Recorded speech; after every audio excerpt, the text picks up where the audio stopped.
or fits attack or convulsions are there, that would be labeled as the seizure. But if the recurrent episode of seizures,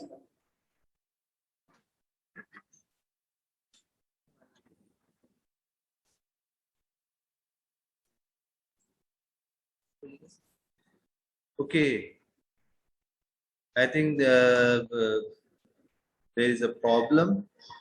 Okay, now I think it's clear because there is a delay of voice transmitting problem. Okay, so seizure, fits, convulsions, epilepsy. So seizure, basically convulsions or fits. But recurrent seizures that cannot be attributed to any cause are seen in patients with epilepsy. So if recurrent episode of seizures are there, recurrent episode of convulsions or recurrent episode of fits, then we are going to label that person as epileptic person, right? Because normally in some patient due to high grade fever, there is febrile convulsions or fits due to high grade fever, that we label as the febrile convulsions or febrile fits, but we are not going to label that epilepsy.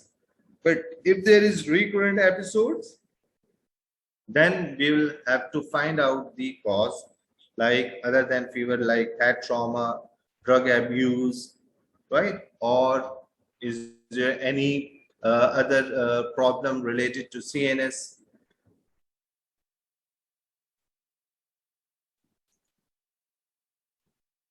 Therapy is aimed at control.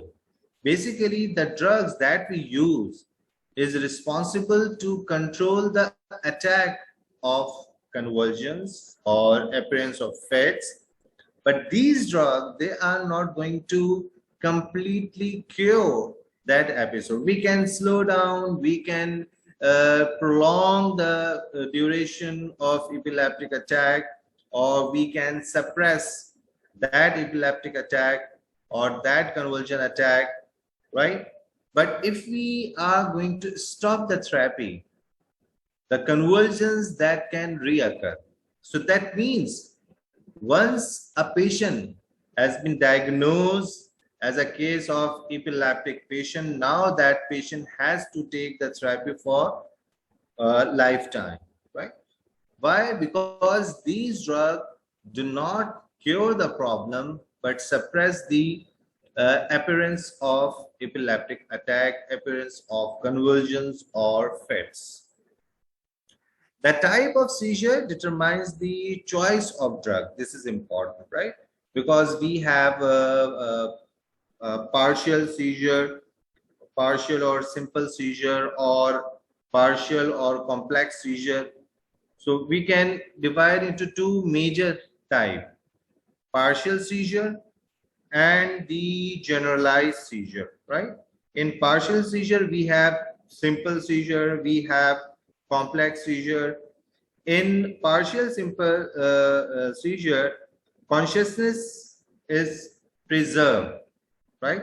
Patient is conscious, but manifested by different convulsive jerking, paresthesias, psychic symptoms like altered sensory perception, illusions, hallucinations, right?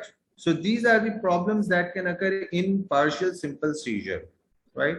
But the main point is consciousness is preserved. But in case of partial complex seizure, consciousness is impaired, right? That is preceded, accompanied, or followed by psychological symptoms.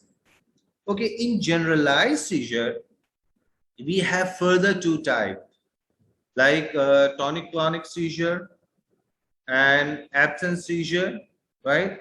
So this we will discuss later on. So the types of seizure determines the choice of drug. Why we should know about the type of drug, that we come to know with the help of history, right?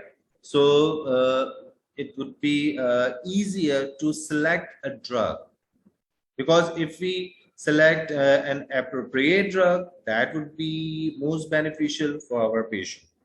More than 80% of patients with epilepsy can have their seizures controlled with medications, right?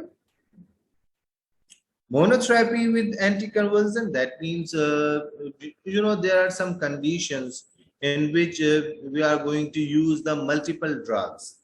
But in different diseases, initially we start the therapy with single drug, with monotherapy, because uh, this is very important to know this concept, right? Because as a patient, it's very difficult to take multiple drugs at a time. So practically, it is not possible against the patient compliance, right? Because patients do not prefer to take multiple drugs. So there are different diseases in which we initially start the therapy with single drug, but if response is not there, like increase dose gradually until seizures are controlled or adverse effects become acceptable. Like by increasing dose, we are not getting the result, or we are getting the result, but at the same time, chances of adverse effects, then we can think, or definitely we are going to add another drug. Now, by adding another drug, by giving combination of drug, what is the logic? Because when we use another drug for same purpose, right, the dose of first drug automatically can be reduced. So we can minimize the adverse effects because we are getting the result by adding another drug. So when we use the combination therapy, so avoid the low doses of individual drug, because we are using the combined form of drugs, two different drugs for same purpose. So this is the logic to avoid the adverse effects. And in some condition, this is the general concept. When we use the combination drug therapy, there is another concept, is to reduce the resistance phenomena, So this is the logic that we can see in case of treatment of tuberculosis, where we use a combination of 3 or 4 drugs. The example of combination drug therapy in the treatment of AIDS patient, right? Antiretroviral therapy. So this is the general concept that I have discussed with you. So if the adverse effects we are going to observe by using monotherapy due to increasing dose, right? And even by increasing dose, now we are not getting the result, then we can think to add another drug. So that is called multiple drug, maybe. This is the explanation of this multi-drug regime. Achieve steady state kinetic. So why we are concerned for achieving the constant level? Because if the concentration, blood concentration below the therapeutic concentration, there is a chance for developing seizure attack. There may be the appearance of or episode of epileptic attack. Seizure can occur, right? If there is drug-free interval or the therapeutic concentration which is required to suppress the neuronal firing, because the convulsion or seizure due to increase neuronal firing. So the constant effect is achieved when we have the constant level. So if there is a decrease in the therapeutic concentration, chances of epileptic attack can occur, right? And second important thing that we must keep in our mind, because a patient come to you and discuss with you because you are a physician, treating physician, doctor, initially the response was good with the drug that you have prescribed me, but from last week I have off and on episode of recurrent attack of a seizure. So you will investigate. You will ask the patient, okay, are you taking, is there any other drug with this drug? So one of the reason is the drug-drug interaction. Maybe the person taking a drug that is responsible to decrease the level of this anti-epileptic drug. So low therapeutic concentration, so increased chances of epileptic attack.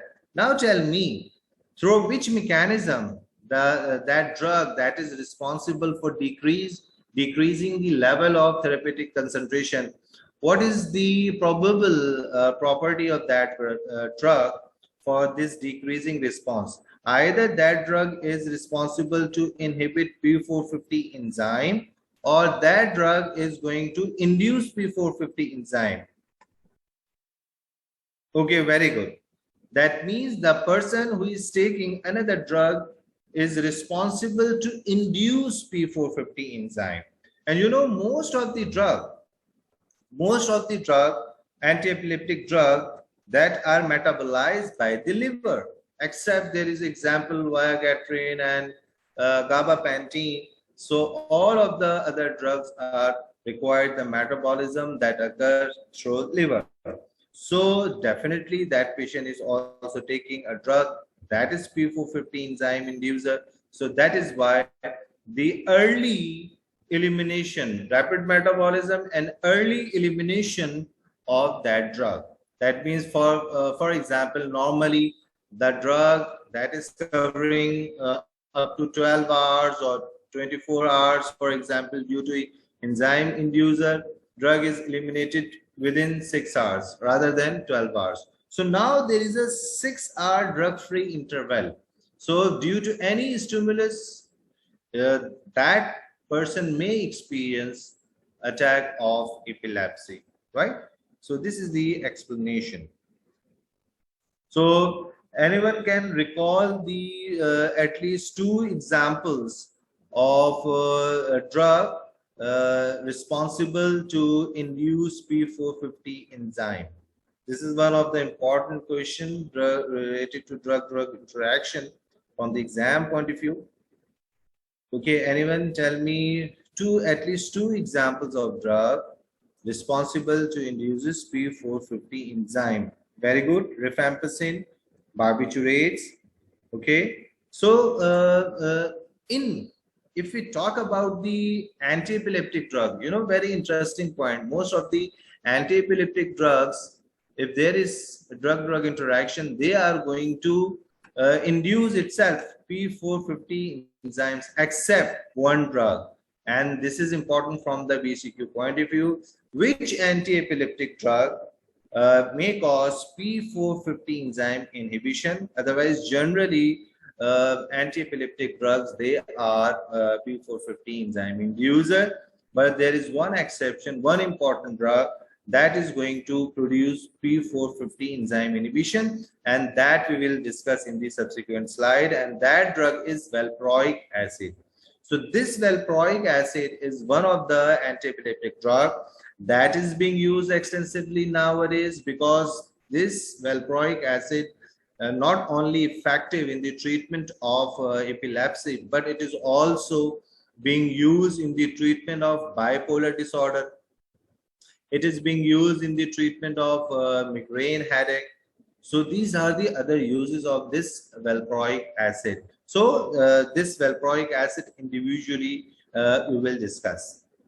Right. So monitoring of plasma drug level is required. You know that already we have discussed, because if the level is going to increase chances of toxicity. And especially there is a drug, there is another anti-epileptic drug that is called Phenytoin. That is one of the prototype drug under the heading of anti-epileptic drug. And you know, normally drugs follow the first order kinetics, right? Because you know there are two types of kinetic for elimination: zero order kinetic or first order kinetic. So most of the drugs follow the first order kinetic elimination. So which one is good? So if anyone can recall which mechanism is good as far as the drug elimination is concerned, the first order elimination or zero order elimination? Okay, there is a reply. First order elimination is beneficial because, can anyone define the first order elimination? First order elimination. No one? So then I am going to define. I just wait for just 1 minute. Here is a reply. Elimination is proportional to concentration, right? Increasing the dose, increasing the elimination, less accumulation. Okay. Okay, there is another proper definition. In first order, this is right.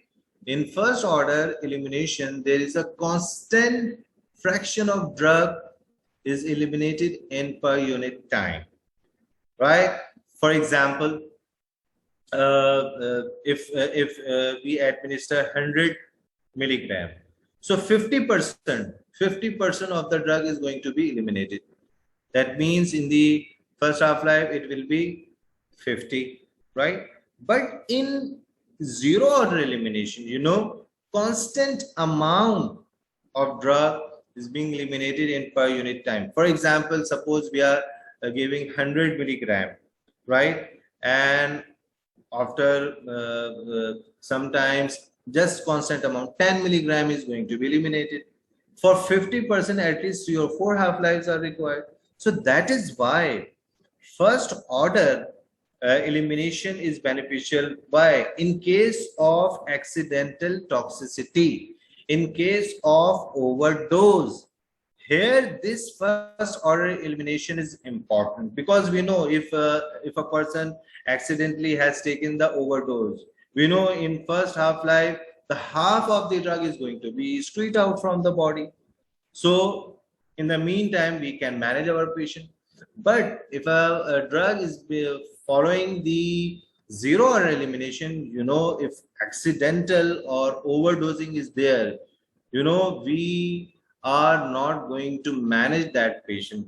Then we are required the dialysis, right? We are required the dialysis to wash the drug, because we know the constant amount, like just 10 milligram is eliminated in first half-life, then in another half-life again just 10 milligram, right? So it will take time, right? So toxic effect will produce the activity. So in that situation, how we can save our patient? The only option, right? If a drug is following the zero order elimination, either the dialysis would be the choice to clean that drug from the body. There is no other choice, right? So this phenytoin, if we are not going to monitor the plasma drug level at high doses, or if we increase the dose, this phenytoin drug switching elimination from first order to zero order. So that is dangerous, right? That is dangerous. Clear? So this was the explanation related to this phenytoin that can follow the, initially it follow the at normal concentration, therapeutic concentration phenytoin, which is a prototype drug, follows the first order elimination. But if we, for getting just response, if we increasing the dose, a time will come that due to saturation mechanism, that drug will follow then the zero order elimination. So that situation would be dangerous. So that is why monitor plasma drug level to avoid this problem. Okay, avoid sudden withdrawal. This is another important point. The pharmacokinetics, most classical anti-epileptic drugs exhibit similar pharmacokinetic property, good absorption. So most of the drugs, they are given orally, but in emergency situation, we have parenteral preparation available. Low plasma protein binding, except for phenytoin, benzodiazepine, valproate, diagabine, right? So why it is important to know about this concept, plasma protein binding? So low plasma protein binding, that is good, or the strong plasma protein binding ability is good? Which one is good?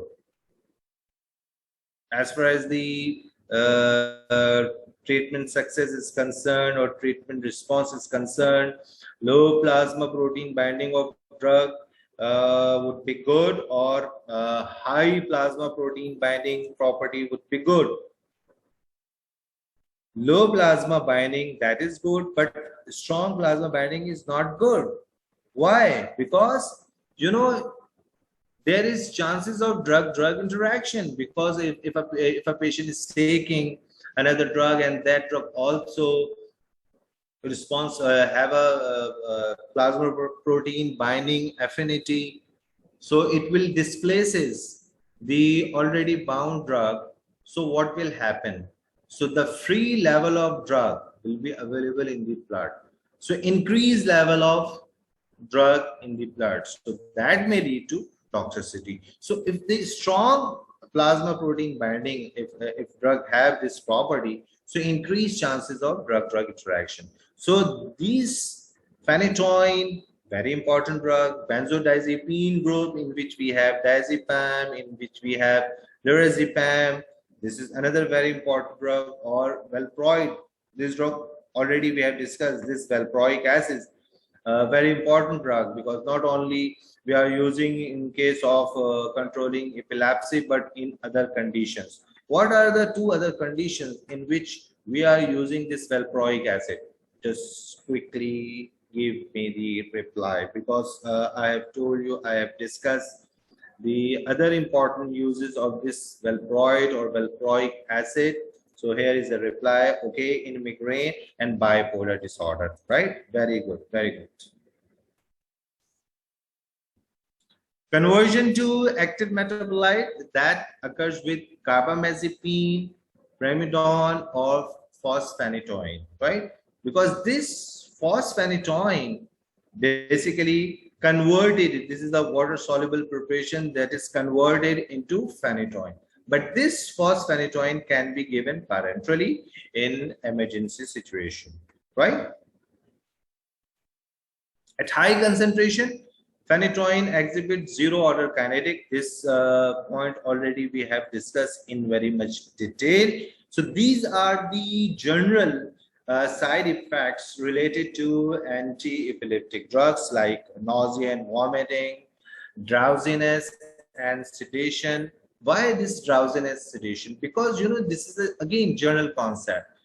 The drugs that we are using basically is going to suppress the abnormal neuronal firing or abnormal excessive firing. So when we are going to suppress the neuronal activity, there is a chance of drowsiness and sedation. It depends on the concentration of a drug, or right, concentration dependent activity, right? So ataxia, right? Example, just like tremors, rashes, hyponatremia, weight gain or weight loss, teratogenicity, and osteoporosis. Just because of this teratogenicity, anti-epileptic drugs generally contraindicated during pregnancy, right? Okay, just give me 1 minute.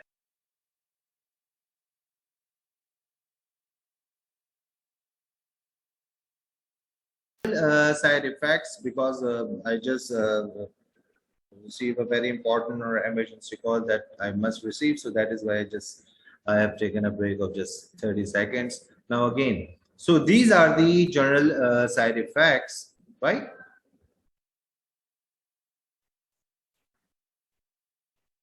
Treatment of seizures, the strategies, how we can suppress the neuronal activity. Three important groups. The drugs that follow one of the mechanism for suppressing the neuronal activity. Number one, modification of ion conductances, increase inhibitory transmission, that is gamma aminobutyric acid related, because I think you have done the sedative hypnotics, so now I think you have a clear idea. So there is no need to give the explanation, right? Because if we increase the negativity inside the cell by hyperpolarizing the cell, so we can avoid, we can make a gap or interval, we can enhance the interval for the episode of depolarization. So this is how we can delay the process of depolarization. So this is how we can reduce the neuronal activity. The third option, the decrease simple excitatory activity, if we inhibit the activity of glutamate or glutamate activity, we can suppress the neuronal activity. Because if we suppress the excitatory activity, so we can avoid the excessive neuronal firing. So these are the three different mechanisms by which we can suppress the neuronal activity. Drug treatment of seizures. Yeah, this point already we have discussed. The lifelong treatment may be necessary, right? Lifelong treatment may be necessary. It may take weeks to establish adequate drug plasma levels and to determine the efficacy of therapeutic improvement, right?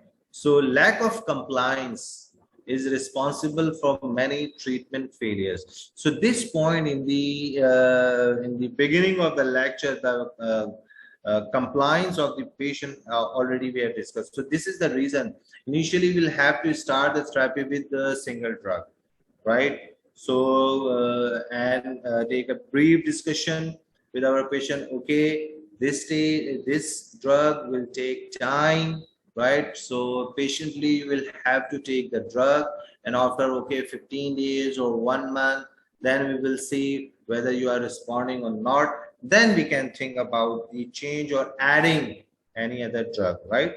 So sometimes patient they are not taking the drug properly. So definitely if there is any stimulus, exciting stimulus that can enhance the neuronal firing and then appearance of the convulsions or attacks.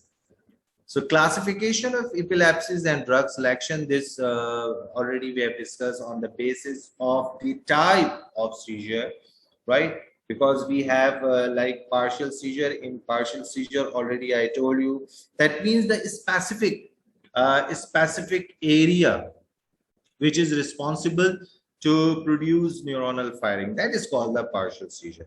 And the generalized seizure means, okay, initially the partial area is abnormally firing, but ultimately it's going to spread, and ultimately the generalized seizure or generalized area is involved, right? But in partial seizure, we have the simple partial seizure, we have partial complex seizure. The difference already I have discussed with you. In partial simple seizure, consciousness is preserved, right? Patient is conscious, right? But manifested variously as convulsing, jerking,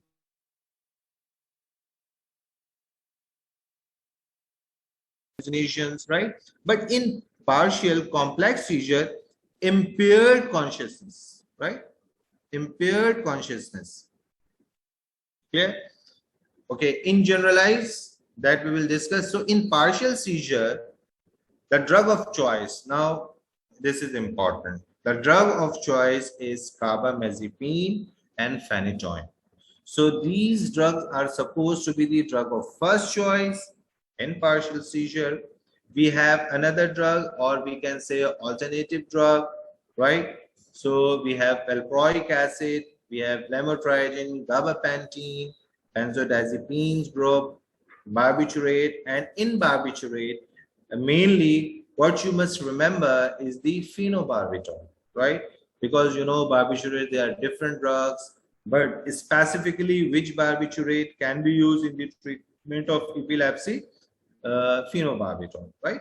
And adjunct therapy, or that means add-on therapy, we have tiagabine, topiramate, levetiracetam, zonisamide. right? These are the supportive drugs that can be added, right? But in partial seizure, what you must remember, the carbamazepine and phenytoin supposed to be the drug of first choice. If due to any reason we cannot start the therapy with this phenytoin or carbamazepine, then we can select the either valproic acid or lamotrigine, right, along with this supportive drug. Adjunct drug means supportive drug, but these are the main drugs, right? Either carbamazepine, phenytoin, or valproic acid. Okay. Generalized seizure. We have two types of generalized seizure. Number one, tonic-clonic seizure, that is also called grand mal seizure, and another one is the absence seizure, that is also called petit mal seizure. So as the name indicate, in tonic-clonic seizure, initially having this seizure having two phases. Tonic phase less than 1 minute involves abrupt loss of consciousness, muscle rigidity, and respiration arrest. And clonic phase, that is followed by tonic phase is followed by clonic phase. This is longer duration as compared to tonic phase, 2 to 3 minutes. And as the name indicate, clonic, that is jerking of body muscles, and tonic, stiffness, muscle rigidity. So in tonic phase, which is of less than 1 minute, involves abrupt loss of consciousness, muscle rigidity, and respiration arrest. And clonic phase, 2 to 3 minutes duration, involves jerking of body muscles with lip or tongue biting and fecal and urinary incontinence, right? So formerly this was called the grand mal seizure, right? So in this situation, again, the drug of first choice, carbamazepine or phenytoin. Okay, one question that you can ask, okay, because in the beginning of the lecture, I told you this valproic acid is very important drug, very effective drug. So why can't we use this valproic acid as a drug of first choice, or using valproic acid in place of carbamazepine or phenytoin? Because valproic acid, no doubt, very effective drug, but at the same time, it may cause hepatic toxicity. So if we are starting the therapy with valproic acid, we must check the LFTs initially, and periodically we must monitor the LFTs because it may cause the hepatic toxicity. So this is the reason. If we are required, so definitely we'll have to use the valproic acid. We have no other choice. So we are going to start the therapy with valproic acid, but we'll have to keep in our mind it may cause hepatic damage, right? And definitely this damage would be dose dependent, right? If we are going to increasing the dose for achieving the activity, so increased chances of toxicity. This concept already we have discussed in very much detail. In tonic-clonic seizure, just like in partial seizure, carbamazepine and phenytoin supposed to be the drug of first choice. Now, this absence seizure, that is also called petit mal seizure, is a type of generalized seizure, and in which the drug of first choice, and this usually occur in children, absence seizure, right? This is the important point. And in this type, ethosuximide is supposed to be the drug of first choice. And this is very interesting question. This is very commonly asked question. In the absence seizure or the seizure which occur in children, the drug of first choice, which one of the following drug would be considered as a drug of first choice in the treatment of absence seizure or the seizure that can occur in children? Or in sometimes in BCQ, they are not going to mention the word absence, or they are not going to mention the word children. They just mention the name of petit mal. So you must recall, okay, petit mal, absence, seizure, same thing, right? So ethosuximide is supposed to be the drug of first choice, but valproic acid, because in some question they just mention, okay, the absence seizure that occur in children, and at the same time, if that child having tonic-clonic seizure, now the drug of choice will change. If a child have just absence seizure, okay, ethosuximide is supposed to be the drug of first choice, but this you must observe clearly. You must check the question. If they just mention, okay, absence seizure or petit mal seizure or seizure in children also have tonic-clonic seizure, now in that situation, the drug of first choice would change from ethosuximide to valproic acid. So this is very tricky point. This is very important point from the basic point of view that you must remember, right? Other drug we have clonazepam that belongs to benzodiazepine group, and we have adjunct drug like lamotrigine and benzodiazepines. Myoclonic syndrome. So myoclonic, you know, clonic jerky movements, myoclonic muscles twitching, right? Muscular movement. Myoclonic seizure may be single or multiple myoclonic muscle jerks, right? So in this myoclonic syndrome, if muscle jerking is there, right? So we have valproic acid as a drug of first choice. So this is important point. So there are a few points that you must remember, right? So in myoclonic seizure, the drug of first choice would be valproic acid. Status epilepticus. Whenever there is a term status, that means life-threatening condition. Life-threatening condition. If you are not going to treat the patient promptly, quickly, efficiently in the emergency department, that patient may lose his or her life. So the treatment is intravenous diazepam or lorazepam, followed by intravenous phenytoin or phenytoin or phenobarbital. Or even if patient is by using all these drugs that you can place in the sequence, right? The initial step to give diazepam or lorazepam.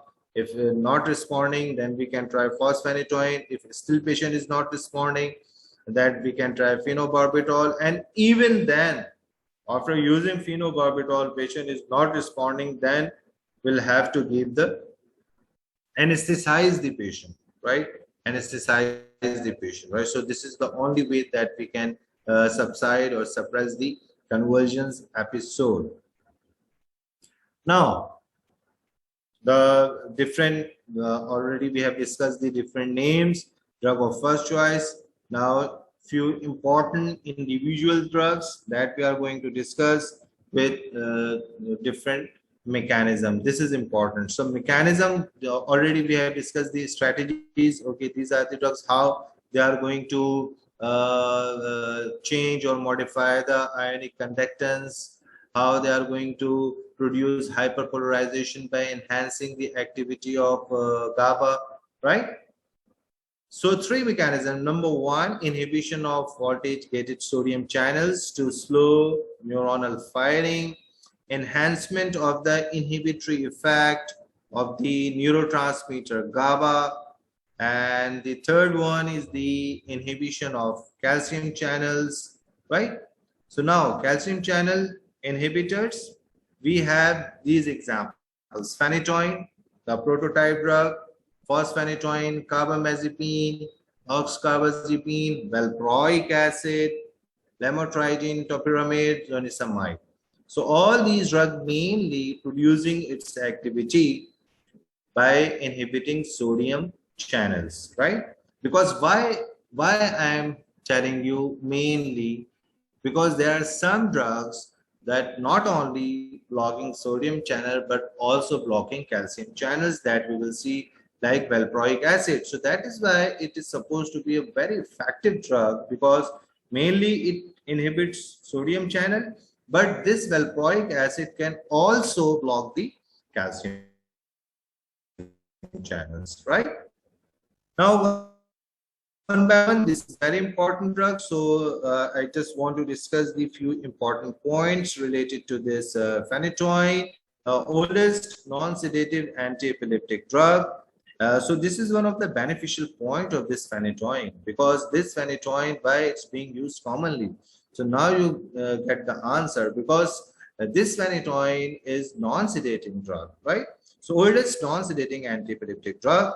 Indications: first choice for partial and generalized tonic-clonic seizure, some efficacy in clonic, myoclonic, or atonic seizure. No effect on infantile spasm or absence seizure. So that is why in absence seizure, we try to give the therapy, give the management with either with ethosuximide or with valproic acid. Drug interaction: decrease blood level of many medications by enhancing its excretion, increase blood levels of phenobarbital and warfarin by displacing this drug from its binding site, right? Adverse effects: this is important: hirsutism and coarsening of facial features, acne. Now this point, gingival hyperplasia in 20 to 40% of cases. But what is the important point of this gingival hyperplasia? We can avoid this problem. So this is one of the peculiar point related to this phenytoin. The one of the easiest question that can be asked: which anti-epileptic drug may cause gingival hyperplasia? And phenytoin. But this problem can be reduced if we advise the patient, okay, after taking the drug, if you are going to wash your mouth properly, so we can avoid this gingival hyperplasia. Decrease serum concentration of folic acid, thyroxine, and vitamin K with long-term use, right? Very long-term use. Now, this is another important point from the exam point of view. This is the phenytoin that may cause a syndrome that is called the fetal hydantoin syndrome. Includes growth retardation, microencephaly, and craniofacial abnormalities. For example, cleft palate, and is possibly due to an epoxide, one of the metabolite of phenytoin that is responsible to cause this problem. So this is very important point related to this phenytoin that can be asked in the exam. So phenytoin induced gingival hyperplasia, that you can see the 17-year-old boy treated with 300 milligram per day phenytoin for years, unsupervised. Now, you know what do you mean by unsupervised? Okay, you have just visited once to your physician, and suppose he has started the phenytoin. Now there is no second visit, and you are continuously giving phenytoin for your child for a prolonged period of time. So this is called the unsupervised, right? So 17-year-old boy treated with 300 milligram per day phenytoin for 2 years, unsupervised. But we can try to manage this problem, partial recovery at 3 months after discontinuation of the therapy. So now you know this gingival hyperplasia is one of the important problem, but it can be avoided, it can be avoidable. Phenytoin is a prodrug, rapidly converted to phenytoin in the blood, providing high levels of phenytoin within minutes, right? So this phenytoin can be used in emergency situation. So generally we use intravenously because it can be given intramuscularly. But if we administer this drug, especially phenytoin, can be used intravenously as well as intramuscularly. But this phenytoin, so why the phenytoin preparation gaining the wide acceptance? Because it not only can be given intravenously, but can also be given intramuscularly. But if we just give phenytoin sodium as intramuscular injection, because we have phenytoin injectable preparation available as well. But if we administer intramuscularly phenytoin sodium, it may cause tissue damage and necrosis. Either we give phenytoin intravenously or we use phosphenytoin. So phosphenytoin, the beneficial point is it can be given both intravenously as well as intramuscularly. Phosphenytoin is the drug of choice and standard of care for IV and IM administration. So this is important point. Okay, this carbamazepine. So in the initial slide, we have seen that in partial seizure or in generalized seizure, two important drugs, carbamazepine and phenytoin, was supposed to be the drug of first choice, right? Now this carbamazepine, basically this is a tricyclic antidepressant, right? So you know, a very famous name, market name is the Tegretol, that is being used commonly. So indications, first choice for complex, partial and generalized tonic-clonic seizure, adverse effects, diplopia and ataxia. So these are the peculiar, like if we just say peculiar side effect, so in case of phenytoin, the peculiar side effect, specific side effect is gingival hyperplasia. In case of carbamazepine, other than the other general side effect, the peculiar side effect, which is related to, specifically related to carbamazepine, that the chances of diplopia and ataxia, these are the common side effect of this carbamazepine. Gastrointestinal disturbances, sedation, but at high doses. Occasional adverse effect, retention of water and hyponatremia, rash, agitation in children, and rare cases, idiosyncratic blood dyscrasias and severe rashes. Now this valproic acid, right? The main mechanism of action, all the drug, that phenytoin, carbamazepine or valproic acid that we are discussing, you know, basically they are sodium channel inhibitors. So this is how they can suppress the neuronal firing. And this valproic acid, okay, main mechanism of action of this valproic acid to inhibit the sodium channel, to block the sodium channel. Other mechanism of action, some inhibition of T-type calcium channel. This point already we have discussed, and increases GABA production and decreases GABA metabolism, right? So that is why this valproic acid is supposed to be a very effective drug, because it has multiple actions, right? Main action is the sodium channel blocking activity, but it can also some inhibition of calcium channels, and it also increases the activity of GABA. Indications, simple or complex partial and primary generalized tonic-clonic seizure, also used for absence, myoclonic and atonic seizure, highly effective for photosensitive epilepsy and juvenile myoclonic epilepsy. Contraindications, this point already I have discussed in the beginning of the lecture, but the main problem is the liver disease that is related to this valproic acid. Drug interaction affects metabolism of many drugs through liver enzyme inhibition. This point also we have discussed.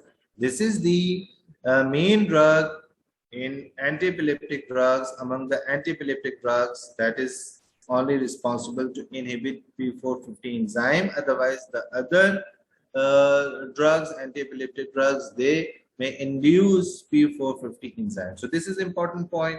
Adverse effects, this is one of the peculiar point related to this valproic acid, weight gain in 30 to 50% of the cases, right? And it may cause dose-related tremor, transient hair loss, that is called alopecia, polycystic ovary syndrome and menstrual disturbances, bone loss or ankle swelling.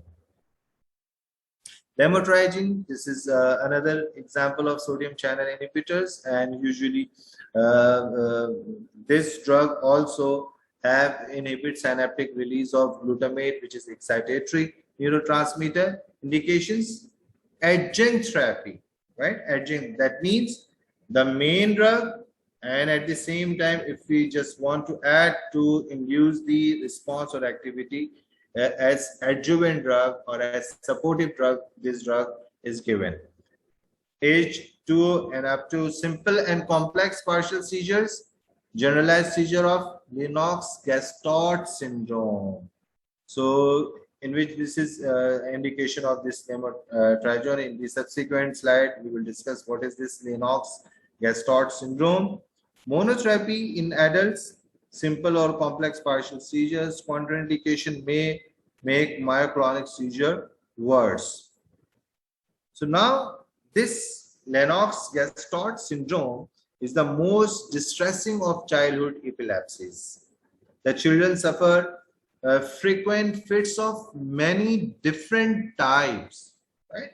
Not one specific type, different types, and experience gradual mental deterioration.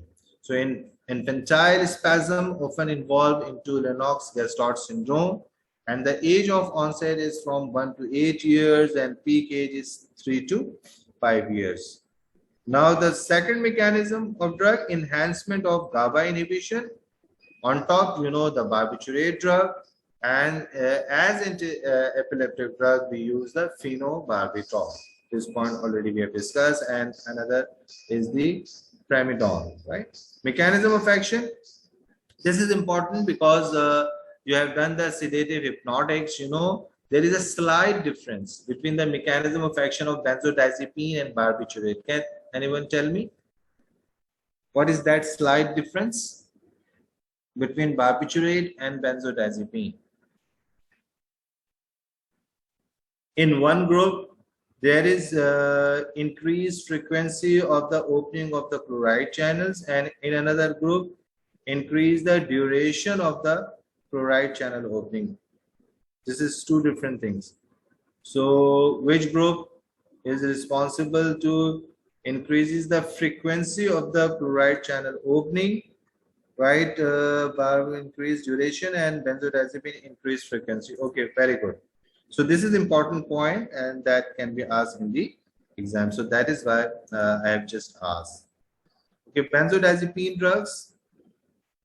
Okay, thank you, thank you. You have replied. That means you are alert.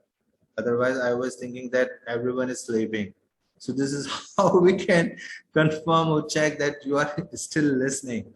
So benzodiazepine drugs, we have very well known diazepam, lorazepam, clonazepam, and clorazepate. Mechanism of action, increase the frequency of GABA activated chloride channels.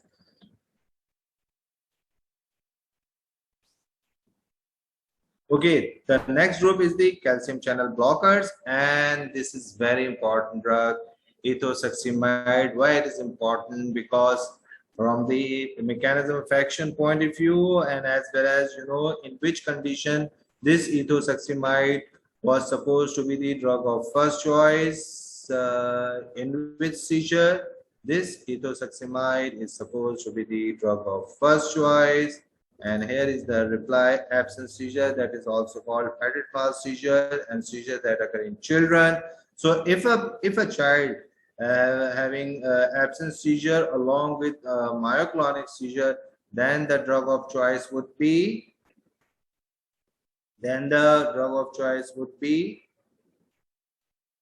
if a patient also having the history of myoclonic seizure, the valproic acid. Okay, so this is very important point from the PCQ point of view. Its mechanism of action is to block the calcium channels. Indication, first line for absence seizure. Contraindication may exacerbate partial and tonic-clonic seizure. Gabapentin, this is again a very well-known drug that is being used commonly in our clinical setup. Mechanism of action is originally designed to be a centrally acting GABA agonist, selective inhibition of voltage-gated calcium channels containing the alpha-2 and delta-1 subunit. Indications, adjunct therapy in adults and children with partial and secondary generalized seizure, and also effective as monotherapy. Pregabalin, again the calcium channel blocker. Mechanism of action same as gabapentin, approved in 2005.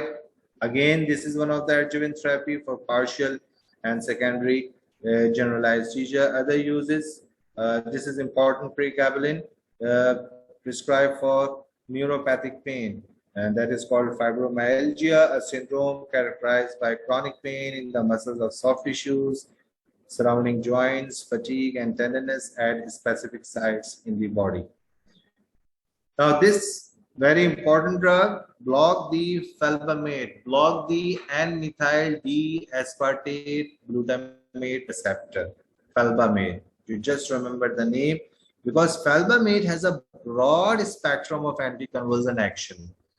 The drug has multiple purpose mechanism, including blocking voltage-dependent sodium channels, competing with glycine coagonist binding site on the N-methyl D-aspartate glutamate receptors, blocking calcium channels, and potentiation of GABA action. So why it's not being used commonly? The reason is it is reserved for use in refractory epilepsies, particularly Lennox-Gastaut syndrome, because of the risk of aplastic anemia and hepatic failure. So this is the reason having broad spectrum, and there are some indication in which we are using this felbamate, right? So this is all about the anti-epileptic drug. I have tried my best to summarize the topic and discuss the exam-oriented points. If anyone is interested, he or she can go through the book herself or himself, right? So thank you so much.